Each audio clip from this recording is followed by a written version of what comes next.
कलाकंद का भोग लगा दिए और कहे सुख संपत्ति घर आवे, कष्ट मिटे तन का। ऐसे काम चलने वाला नहीं है। इन हाथों से अच्छा काम करिए आप, भगवान प्रसन्न हो जाएंगे। केवल एक नारियल चढ़ा देने से और अगरबत्ती से आरती कर देने से, मिष्ठान भोग लगा देने से सोचो कि देवता प्रसन्न हो गया तो नारियल का भूखा नहीं है वो, न तुम्हारी अगरबत्ती अर्घ धूप का वो आदि है लेने का। अरे ना जाने कितने लोग सुबह से शाम तक ये सब करते रहते हैं, बोलो भाई हैं? लेकिन वो देखता क्या है कि कर्म क्या कर रहे हो तुम, कर्म अच्छा कर रहे हो कि नहीं। कहीं ऐसा तो नहीं है कि दुकानदार कोई बेवकूफ बना दिया हो, धीरे से उसका नारियल खिसका लिया हो, आराम से देख नहीं पाया हो, पेमेंट का पेमेंट नहीं किया हो, नारियल का नारियल ले लिया हो, चल दिए मंदिर में फोड़ रहे हो। एक बार हम क्या बतावें आपको, बड़ी विचित्र बात। एक आदमी 5 लीटर घी लेकर के मोटर कार में बैठ गया। बगल वाले सीट वाले से कहा कि मैं थोड़ा सा रुक रहा हूं, जरा उतर रहा हूं, बस खड़ी है, कुछ पानी वानी लेने के लिए जा रहा हूं, मैं प्यासा, देखना है इसको। वो पानी लेने गया, वो दूसरे गेट से उतर के 5 लीटर की देसी घी की कट्टी, और ये सही बात है, वो लेके चला गया। अब बताओ भाई, रखवाला चोर हो गया। रखवाला क्या हो गया? चोर हो गया। अब उसने जाकर के वो घी गांव में भंडारा हो रहा था उसमें दे दिया और घोषणा कराई, शुद्ध घी 5 किलो शुद्ध घी अमुक अमुक ने भंडारे में दान किया। अब बताओ भाई, वो 5 लीटर घी दान से जोड़ा जाएगा? चोर जो है चोरी करके लाया और भंडारे में दे रहा है, क्या वो दान माना जाएगा? गांव में तुम्हारी भले ही जनप्रियता हो जाए अलग बात है, लेकिन परमात्मा की दृष्टि में तुम डबल अपराधी बन गए। बोलो, बन गए अपराधी कि नहीं बन गए? कि तुमने एक के साथ विश्वासघात किया और तुमने उसका घी चोरी किया और इसके बाद जनप्रियता हासिल करने के लिए तुमने देव स्थान पर भंडारे में दान किया। वो दान नहीं माना जाएगा, याद रखना। परमात्मा की दृष्टि में वो व्यक्ति अपराधी माना जाएगा और इतनी बड़ी सजा उसे परमात्मा की अदालत में मिलेगी कि प्यारे, वो जिस समय सजा पाएगा उस समय उसे पश्चाताप होगा कि मैंने क्या किया। झूठी वाहवाही लूटने के लिए किया था ये। बोलो, आज दंड हमें मिल रहा है। खबरदार, कभी भी बनावटी ना तो धर्म करना चाहिए,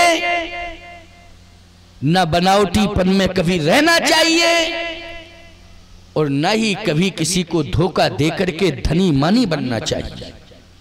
इस बात का ध्यान रखो। अपने परिश्रम की कमाई से धन कमाओ, श्रम की कमाई से धन कमाना चाहिए और अपने सम्मान को सुरक्षित करने के लिए हमें इन हाथों से अच्छा कर्म करना चाहिए। हमारा सम्मान तो भगवान के यहाँ भी सुरक्षित हो जाएगा। संसार की बात छोड़ो, भगवान के यहाँ हमारा सम्मान सुरक्षित हो जाएगा। इसलिए कथा तुम्हें प्रेरणा देती है कि निर्मल मन जन सो मोहि पावा, मोह कपट छल छिद्र न भावा। भगवान कहते हैं, मुझे मोह कपट छल छिद्र न भावा। जीवन में हम सेवा करने का संकल्प लें। अर्थ, धर्म, काम, मोक्ष, ये 4 पदार्थ हैं। अर्थ, धर्म, काम और मोक्ष। लेकिन मिलते कैसे हैं? बोले, कर तल हो पदारथ ताके,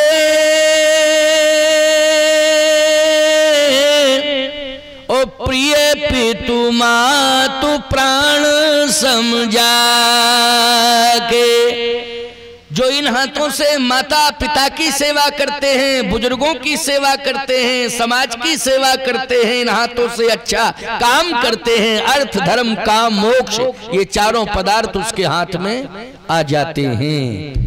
रामायण का ये महामंत्र है। समझ में आई बात कि नहीं आई? ये सब करने से अर्थ धर्म काम और मोक्ष, अब चारों में सब कुछ आ गया कि नहीं आ गया? चारों में सब कुछ आ गया, अर्थ धर्म काम और मोक्ष। क्या रह गया? सब कुछ आ गया, सब कुछ मिल गया। लेकिन करतल होए पदारत्ता के प्रिय पितुमात प्राण सम जाके।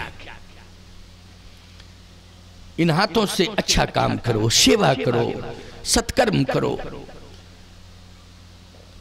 आज गिद्धराज जटायु ने जीवन में अच्छा काम किया, इसलिए मरण सुधर गया। रामचरितमानस में महाराज दशरथ का मरण बड़ा दुखद हुआ। बोलो हुआ कि नहीं हुआ? दुखद।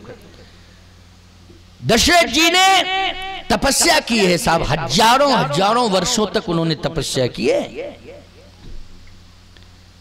लेकिन इसके बाद भी महाराज श्री दशरथ को बैकुंठ नहीं मिल पाया, स्वर्ग तक सीमित रह गए। राम राम कह राम कह राम राम कह राम, और तन पर हरि रघुबर विरह राव गए सुरधाम। सुरधाम मानी होता है देवता जहां निवास करते हैं। देवता कहां निवास करते हैं? बैकुंठ में निवास करते हैं, ओ स्वर्ग में निवास करते हैं। बोले बैकुंठ में कौन निवास करता है? बोले बैकुंठ तो भगवान का है, भगवान ही निवास करता है, उसको बैकुंठाधिपति कहते हैं। मैं एक बात कहता हूं, स्वर्ग और बैकुंठ, इसका मतलब है कि कोई व्यक्ति वैकुंठ का अधिकारी है लेकिन उसे वैकुंठ न मिले, स्वर्ग मिल जाए, तो ये डिमोशन है कि प्रमोशन है? ये तो डिमोशन हो गया ना उसका, कि वैकुंठ जाना था उसे लेकिन मिल गया स्वर्ग, वैकुंठ नहीं जा पाया, रोक दिया गया, प्रमोशन रुक गया उसका। स्वर्ग में देवता निवास करते हैं, वैकुंठ में भगवान नारायण निवास करते हैं। गिद्धराज जटायु को वैकुंठ मिला, दशरथ जी को स्वर्ग मिला। मिला नहीं? राव गए सुरधाम, और गिद्धराज जी कहां गए? के तन तजतात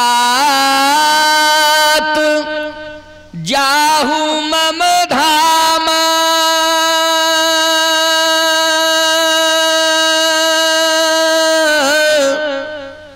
देहु काहे तुम पूर्ण काम, गीध देहि तज धर हरि रूपा। भगवान का रूप धारण कर लिया गिद्ध ने, भगवान के धाम गया कर्म के बल पर। लेकिन दशरथ जी महाराज इतनी तपस्या किए, लेकिन एक ऐसी भूल हो गई, अनजाने में हो गई, कि उन्होंने श्रवण कुमार के बाण दे दिया। अनजाने में भूल हो गई। अनजाने की भूल ने तपस्या को भी निष्प्रभावी कर दिया। बोलो किया कि नहीं? तपस्या को निष्प्रभावी किया है यहाँ। अगर तपस्या में बल था तो फिर सीधा वैकुंठ जाना चाहिए था, लेकिन एक कुछ लोग कहते सगुण उपासक मोक्ष न लेहि। दशरथ जी ने मोक्ष की कामना नहीं की, क्योंकि सगुण उपासना करना चाहते थे। मैं एक बात कहता हूं, सगुण उपासक मोक्ष न लेहि, बाद में तो उनको वैकुंठ जाना ही पड़ा। 14 साल बाद, 14 साल तक रहे कहां? स्वर्ग में। इसके बाद जब रावण की मृत्यु हुई तो तहीं अवसर दशरथ तहीं आए, ओ तनय बिलोक नयन जल छाए, अनुज सहित प्रभु वंदन कीना, आशीर्वाद पिता तो दीना। लंका में आए, बोलो आए लंका में कि नहीं आए? मैं आपसे पूछना चाहता हूं, चलिए कोई बात नहीं, मोक्ष की कामना नहीं कर रहे थे इसलिए वो स्वर्ग में रहे, लेकिन लंका में क्यों आए? उस समय आना चाहिए था जब सीता जी का हरण हो रहा था, आने की क्षमता थी, तो जैसे गिदरा जटायु रक्षा के लिए आ गए, वैसे दशरथ जी को आना चाहिए था रक्षा करने के लिए, आना चाहिए था कि नहीं? लंका में आ गए और कब आए? जब राक्षस मर गए तब आए लंका में। बोलो आए कि नहीं आए? अरे भाई लंका में तब क्यों आए? जब सीता का हरण हो रहा था तब क्यों नहीं आए? तब आने की ताकत थी, आने की क्षमता थी तो आना चाहिए था ना, लेकिन नहीं आए। अगर उस समय आ गए होते तो ये इतिहास रक्षा वाला जुड़ गया होता, जो गिदरा जटायु के साथ जुड़ा है वो दशरथ जी के साथ जुड़ गया होता कि नहीं जुड़ गया होता है? लेकिन इस सत्कर्म से वंचित हो गए दशरथ जी। ऐसी सगुण उपासना किस काम की है कि जिन हाथों से सत्कर्म न होने पावे। समझ रहे हो कि नहीं? इन हाथों से सत्कर्म न होने पावे। ऐसी सगुण उपासना मैं मानता हूं कि किसी काम की नहीं, कि केवल हम तिलक लगा लें, कपड़े पहन लें और बहुत सुंदर एक दरबार सजा लें भगवान का और दिन भर बैठे बैठे बस पुष्प चढ़ाते रहें और आरती उतारते रहें, बस इतना ही पर्याप्त नहीं। हमें चिंतन करना पड़ेगा, हमें मनन करना पड़ेगा, हमें विचार करना पड़ेगा कि भगवान से कितने लोग दूर होते जा रहे हैं। हम तो भगवान से जुड़ गए हैं, लेकिन हमारे देश के लोग कितने दूर होते जा रहे हैं, वो रूठते जा रहे हैं, टूटते जा रहे हैं, भगवान से दूर होते जा रहे हैं। हमें उस समय ये संकल्प लेना होगा कि पूजा हम बाद में कर लेंगे, आपकी आरती ठाकुर जी बाद में उतार लेंगे, आपका स्मरण बाद में कर लेंगे, आपका पूजन बाद में कर लेंगे, लेकिन जो आपसे दूर जा रहे हैं उनके बीच में जाकर उनको मनाएंगे और आपके चरणों से जोड़ेंगे। ये संकल्प हमें लेना चाहिए, तब हमारा जीवन ये सही है, सार्थक है, तभी हम संत हैं। हम कहें दुनिया भाड़ में जाए, क्या लेने देना, ओम जय जगदीश हरे, बस दुनिया भाड़ में जाए, हमें क्या लेना देना दुनिया। ना, गलत। ऐसे कैसे भाड़ में जाए दुनिया? ये भटके हुए लोग, रूठे हुए लोग, टूटे हुए लोग, इनको मनाएंगे और मनाने का एक ही उपाय है धर्म मंच। बोलो है कि नहीं? आज हम मना ही तो रहे हैं, आपको सिखा रहे हैं, बता रहे हैं, मना रहे हैं, भगवान से जोड़ रहे हैं और गलत कर्मों से दूर करने के लिए प्रेरणा दे रहे हैं, गलत कामों से दूर रहो। बोलो भाई, ये मनाना है कि नहीं? समझाना है, मनाना है। आज आवश्यकता है इसकी। दशरथ जी महाराज का मरण श्रवण कुमार के वध के कारण आज बिगड़ गया और उन्होंने स्वर्ग में रहकर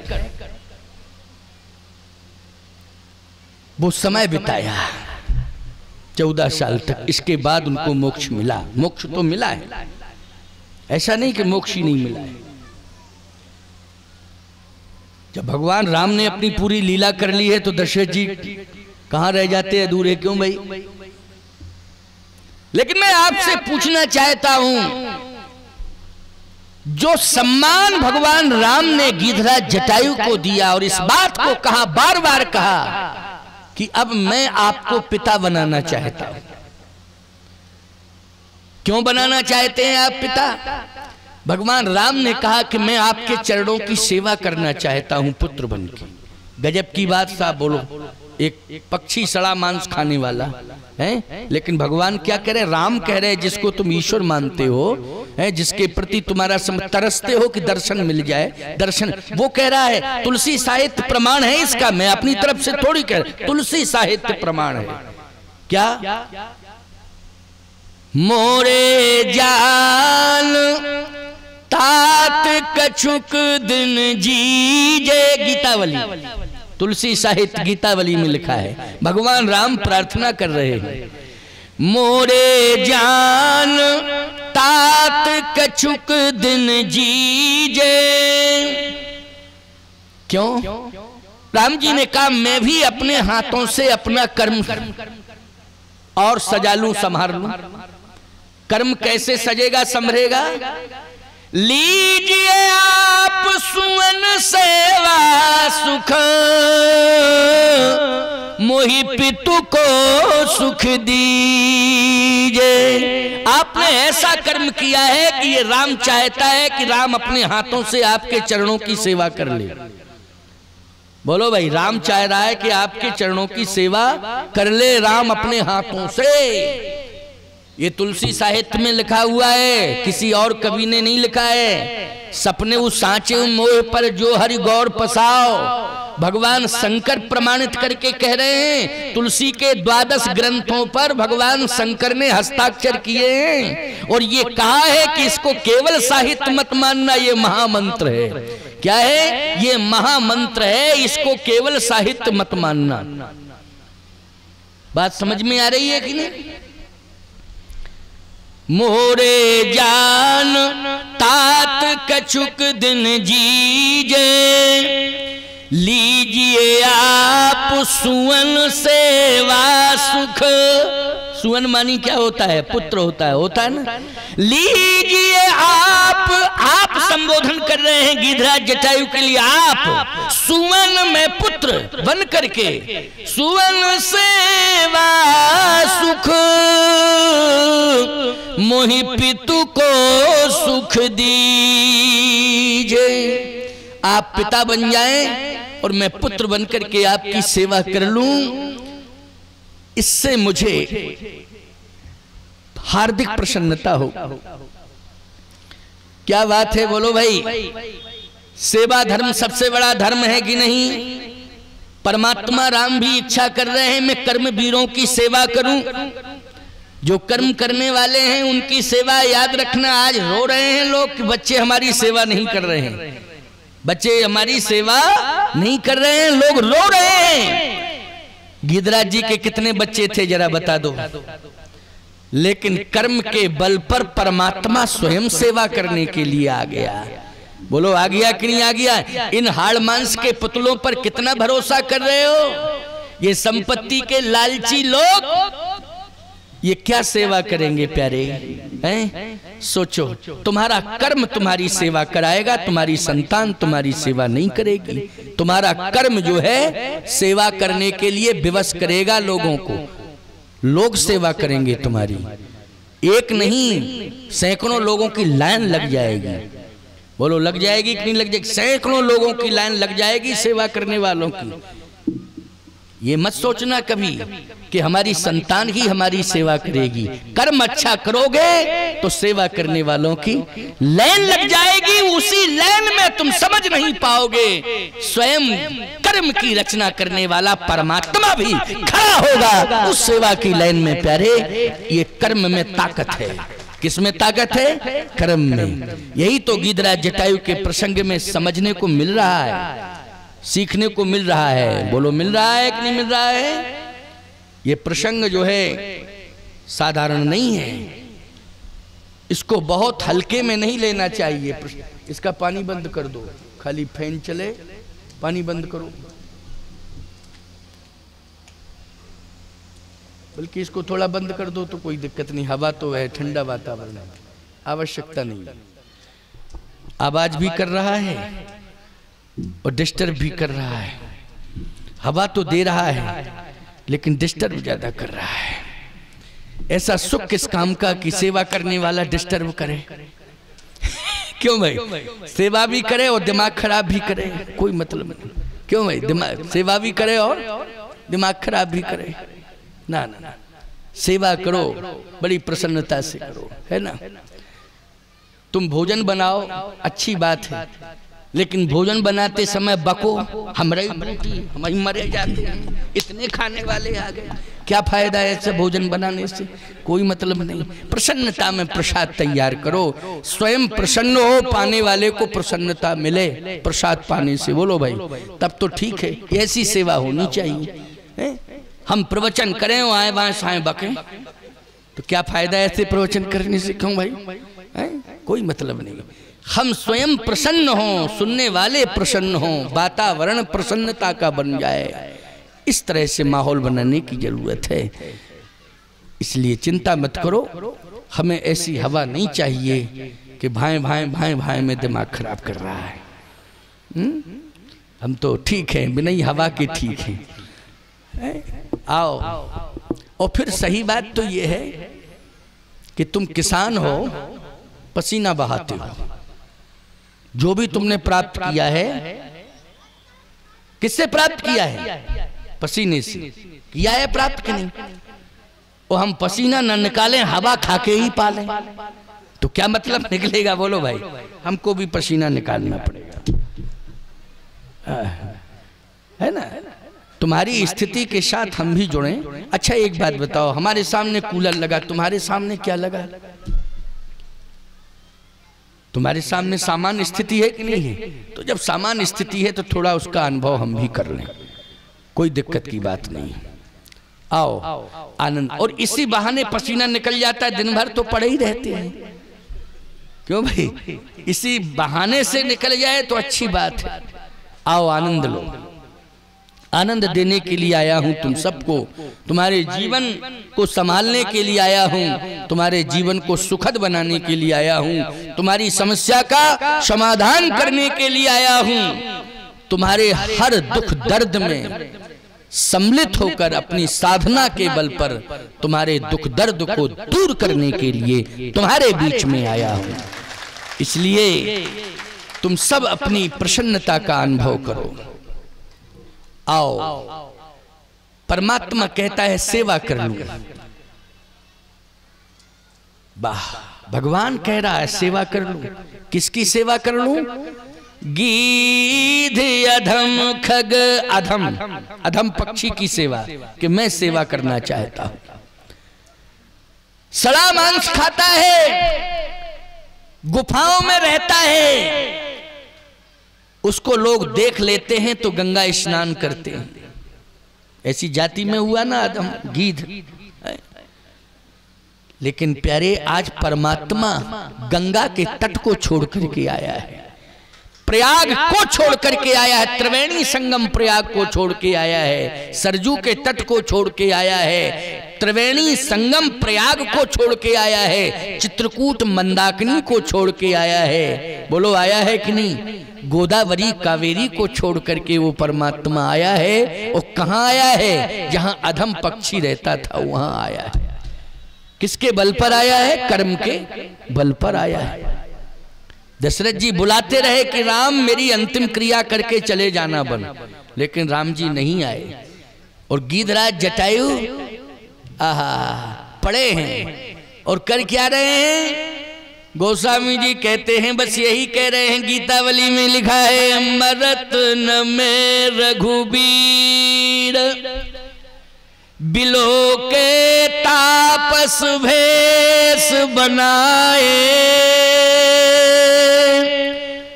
मैं तब तक नहीं मरूंगा जब तक आपका दर्शन नहीं कर लूंगा, तब तक मैं नहीं मरूंगा। इसका मतलब इच्छा मृत्यु। क्यों भाई, इच्छा मृत्यु है कि नहीं?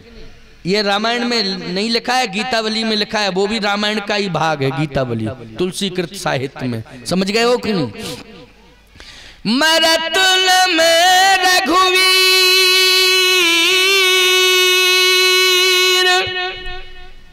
बिलो के तापस भेष बनाए।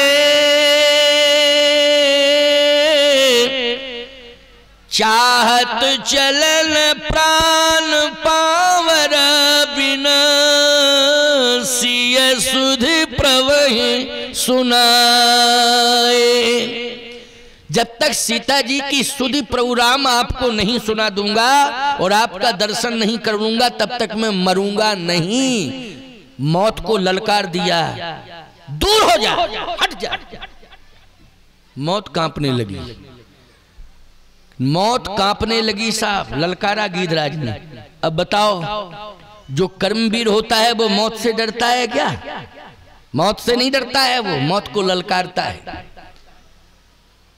इसलिए कर्म तो करो लेकिन अच्छा कर्म करो, कर्म तो करो लेकिन अच्छा कर्म करो।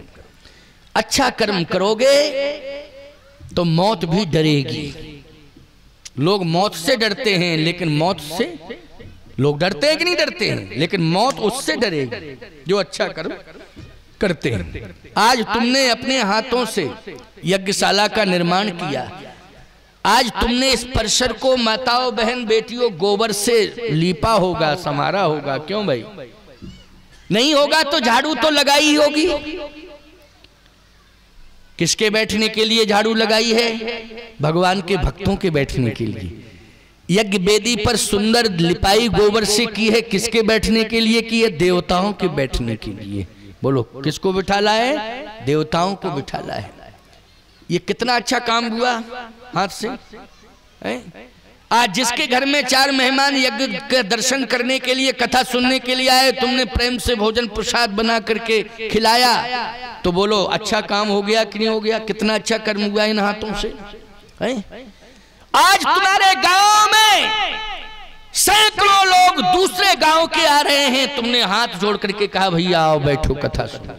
बोलो कहा ना हाथ जोड़ के, कितना अच्छा काम किया। बोलो है हाथ जोड़े, आइए बैठिए, बैठो बैठो है। ये कितना अच्छा कार्य हो रहा है। क्या देवता नहीं देख रहे हैं? भगवान नहीं देख रहा है? मैं भी देख रहा हूं। ऐसा काम न किए होते तो बोलो ये अवसर सेवा का मिलता तुम्हें? ये सुंदर स्वर्णिम अवसर सेवा करने का तुम्हें नहीं मिलता। ये मिला है, यज्ञ भगवान ने दिया है, यज्ञ भगवान ने दिया है। इसलिए ऐसे व्यर्थ में कमाना नहीं चाहिए, व्यर्थ में नहीं कमाना चाहिए, इसका सदुपयोग करना चाहिए, करना चाहिए सदुपयोग। हम बहुत बड़े मठ के मठाधीश हैं, हमें यहाँ कया